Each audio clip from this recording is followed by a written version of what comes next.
साथियों, अधिकतर लोगों की ये समझ होती है कि मानव जीवन का लक्ष्य केवल आनंद और सुख की प्राप्ति है। ऊपरी तौर पर देखा जाए तो लगता भी यही है और ये सही भी लगता है, लेकिन साथियों ये समझ सही नहीं है। साथियों, आप सभी को सादर प्रणाम। आप देख रहे हैं बुद्धम शरणम गोइंग यूट्यूब चैनल। साथियों, यदि हम स्वयं से प्रश्न पूछें कि मुझे आनंद और सुख किस लिए चाहिए, मेरे जीवन का लक्ष्य क्या है, तो इसका उत्तर यही होगा कि मुझे आनंद और सुख इसलिए चाहिए क्योंकि मैं अपने जीवन में दुख नहीं चाहता। साथियों, सच तो यह है कि मनुष्य अपने आप को भी नहीं जानता। ये हमारी कितनी बड़ी भूल है। हमें भाषा, साहित्य आदि की जो क्षमता और समझ प्राप्त है, उससे हमें अपने शरीर और जीवात्मा का ज्ञान प्राप्त करना चाहिए, क्योंकि यह मनुष्य शरीर बार बार मिलने वाला नहीं है। ये शरीर हमें एक साधन के रूप में अपने परम लक्ष्य, अपने प्रभु तक पहुंचने के लिए मिला है। परंतु अज्ञानवश सांसारिक भोग विलास में भटक कर हमने ये सुअवसर गंवा दिया। धन दौलत, साधन, संपत्ति में फंसकर हमने उस जीवन का लक्ष्य ही भुला दिया है। हम ये भूल जाते हैं कि एक दिन हमें इस संसार से जाना है। जिस शरीर को हम बड़े लाड, प्यार, दुलार से सजाने संवारने के लिए झूठ, सच, नीति, अनीति सभी का सहारा लेते हैं, न जाने क्या क्या पाप कर्म करते हैं, वही देह एक दिन अग्नि में जलकर भस्म हो जानी है। हमारी जिंदगी का एक क्षण का भी तो भरोसा नहीं है। हमारा सारा ज्ञान, विज्ञान, प्रतिभा, क्षमता, शिक्षा, विद्या सब भौतिक पदार्थों में ही उलझे हैं और इस शरीर के भीतर बैठे इस शरीर के स्वामी आत्मा को हम भूल गए हैं। यह आत्मा ही तो परमात्मा का अंश है, पर उसे न जानने से हम अंधेरे में भटक कर सदा दुख ही पाते हैं। आत्मा की पहचान करके सत्य मार्ग पर चल सकने की बुद्धि हमें मिल जाए तो हमारे मानव जीवन की सार्थकता सिद्ध हो जाए। साथियों, साधारणतया बुद्धि के दो रूप होते हैं। एक को बुद्धि जो हमें स्वार्थ, मोह, लोभ आदि पाप कर्मों की ओर आकर्षित करती है। दूसरी सुबुद्धि जो हमें अपने हित के कार्य करने को तो प्रेरित करती है, पर पाप कर्मों से भी बचाती है। हमारे शरीर में अच्छे और बुरे कार्यों में भेद कर पाने की क्षमता विकसित होती है। उससे तमोगुण का नाश हो जाता है, जिससे मनुष्य अपने स्वार्थ को नहीं देखता है। मनुष्य अपने विलक्षण बौद्धिक शक्ति के आधार पर संसार के गूढ़तम रहस्यों को जान सकता है। आज मनुष्य भांति भांति के ज्ञान, विज्ञान, भाषा आदि का अध्ययन करके उसका उपयोग अनेकानेक क्षेत्रों में कर रहा है। सुख सुविधा के साधनों का ढेर लगाता जा रहा है।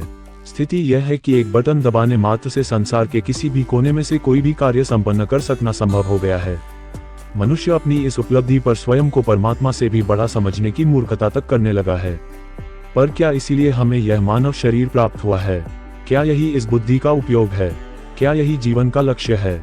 साथियों, असल में हमारे जीवन का उच्चतम और मूल लक्ष्य जीवन मरण के बंधन से मुक्त होना है। अंतिम कर्ता यानी आत्मा ही सब चीजों की भोगता है। मनुष्य जन्म, सुख और दुख भोगने के लिए ही होता है। इसका अर्थ ये हुआ कि मनुष्य की जीवन भर जो भाग दौड़ चलती है, वह आनंद और सुख के लिए नहीं बल्कि दुख मुक्ति के लिए चलती है। मनुष्य के जीवन में दुख नहीं होगा तो उसे आनंद और सुख की आवश्यकता ही क्या है। इसलिए दुख भी जीवन का सत्य है। सारी दौड़ धूप के पीछे वही प्रेरणा है। लेकिन दुख से मुक्ति केवल सुख के साधन एकत्रित करने से या उनका केवल उपभोग कर लेने से नहीं मिलती, भले ही हम उनमें जीवन भर लगे रहें। दुख को तो थोड़ी देर के लिए भुलाया जा सकता है, क्योंकि जीवन की यह वास्तविकता उस मनुष्य के ही समझ में आती है जो अपने जीवन के प्रति जागरूक रहता है।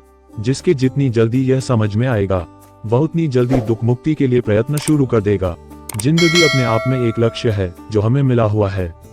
हमें अपनी जिंदगी को ज्यादा से ज्यादा गुणकारी, उपयोगी, हार्दिक और सरल बनाना है। हमारा जीवन एक अवसर है स्वयं को जानने का, अपनी अंतर्निहित शक्ति और प्रतिभा को जानने और विकसित करने का। इस जीवन के असंख्य पहलू है। इन सभी पहलुओं को विकसित करना और श्रेष्ठ और कल्याणकारी अस्तित्व और व्यक्तित्व का निर्माण करना ही जीवन का परम उद्देश्य है। प्रत्येक मनुष्य अनंत संभावनाओं से भरा है। स्वयं में एक पूरा ब्रह्मांड है। अपने अंदर उसकी खोज करना और अपनी समस्त छुपी हुई शक्तियों को जागृत करना और उनका श्रेष्ठतम उपयोग कर अपना और अपने से जुड़े समस्त प्राणियों, प्रकृति और वातावरण को ज्यादा जीवंत, गुणकारी, सहयोगी एवं प्रेम में बनाने में लगाना और सबके लिए विस्तृत कल्याण की सृष्टि करना, यही मनुष्य होने का मूल लक्ष्य है। हर व्यक्ति अपनी सीमित समझ, संस्कार और दायरे में जीकर मृत्यु को प्राप्त कर लेता है, बिना अपने जीवन के मूल उद्देश्य को जानने की जिज्ञासा, प्रयास और लक्ष्य के प्रति समर्पित होकर जीवन जिए बिना। हम यहाँ अधिक से अधिक विकसित होने के लिए आए हैं, अपनी असीमित संभावनाओं को यथार्थ में परिवर्तित करने के लिए। लेकिन हम सभी अपने अज्ञान और मूल धारणाओं और व्यर्थ बातों और कामों में उलझकर इसे हर बार नष्ट कर देते हैं। यही मानव जीवन की सबसे बड़ी विडंबना है। हम मनुष्य रूप में जन्म लेते हैं, हमारे जीवन का उद्देश्य एक पूर्ण चेतन एवं संवेदनशील रचनात्मक मनुष्य होने का है, ताकि हम अपनी वास्तविक संभावना को प्रकट एवं यथार्थ में परिवर्तित कर सके। हमारे जीवन का उद्देश्य आत्मा से परमात्मा होने की यात्रा को संपन्न करना, अपनी चेतना का सर्वोत्कृष्ट विकास करना और अपने और सबके परम कल्याण का माध्यम बनना है। यही इस मनुष्य जीवन का वास्तविक लक्ष्य और उद्देश्य है। इसकी पूर्ति ही हमारा परम कर्म और कर्तव्य है। तृष्णाओं, वासनाओं, कामनाओं के पीछे भागने वाला मनुष्य, जो जीवन की दौड़ में भाग कर अंत में थक हार कर बुढ़ापे की देहलीज पर आ खड़ा होता है और तब चारों ओर से अनेक तरह के रोग घेर लेते हैं, वह समझ ही नहीं पाता कि ये मानव जीवन क्यों मिला है और जीने का उद्देश्य क्या होना चाहिए। दुर्लभ मानव जीवन मिला है, उसे संवारने के लिए ऐसे काम करे जो ईश्वर द्वारा निर्मित इस उद्यान को सुंदर बना सके। ईश्वर के कारक होते हुए भी हम इतने दीनहीन क्यों हैं? हमारा लक्ष्य तो यही होना चाहिए कि मानवता का सबक सीखते हुए सेवा धर्म का पालन आजीवन करते रहे। सादा जीवन और उच्च विचार मनुष्य को श्रेष्ठतम ऊंचाइयों तक पहुंचा देता है, क्योंकि इसके द्वारा वह अपने समय, श्रम, धन को बचाकर ईश्वरीय सेवा में, समाज सेवा में लगाता है और यहीं से उसकी आत्मोन्नति का मार्ग खुल जाता है। यदि हम देह बुद्धि से जीने के बजाय आत्म बुद्धि से जीते हैं तो हमारा आत्म कल्याण निश्चित है। साथियों, इतनी खूबसूरत है हमारी जिंदगी, उसमें लाखों दुख है, लाखों परेशानियां हैं। आज हमारी जिंदगी में फिर भी हम मरना नहीं चाहते, परंतु ज्यादा से ज्यादा धन जुटाने की आपाधापी में हम जीने का मतलब ही भूल गए हैं। एक बात हमेशा याद रखें, जिंदगी जीना और जिंदगी गुजारना दोनों अलग अलग बातें हैं।